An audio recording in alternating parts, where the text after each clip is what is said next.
Terrence was an amazing person. After serving in Iraq, Terrence Chadwick started using heroin. He sought treatment from the VA and later attended an outpatient treatment program where he met Cassie, who asked us not to use her last name. He gave everyone, all of us, hope, you know, that like anyone can do this, like you can get through it. Cassie and Terrence became roommates, and for the last 5 months, He was doing really good. He was doing everything that he was, you know, supposed to be doing. but Terrence relapsed. It was all within a couple days, like it was too late. Terrence was one of more than a dozen people who died from a drug overdose in Milwaukee County over Labor Day weekend. Unfortunately, drug use among veterans is common. More than 20% of vets with PTSD have a substance use disorder, or SUD.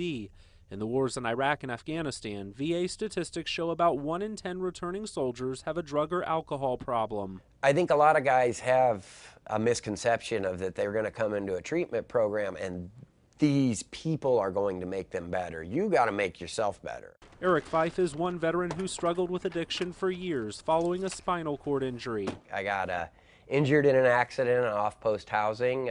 Basically a balcony collapsed from underneath me. That accident left him paralyzed and put him on a painful road to recovery.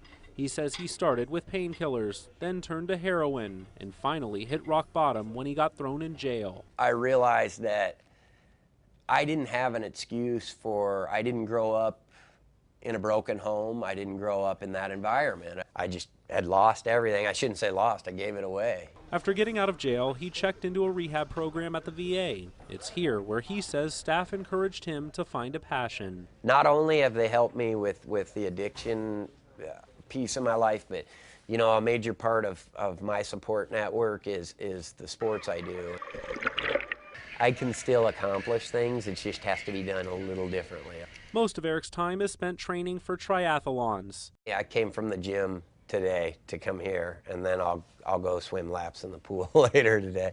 So I'm in the gym a lot. He just completed a triathlon in Chicago, and even though he didn't win, It was a close second. I lost by 30 seconds.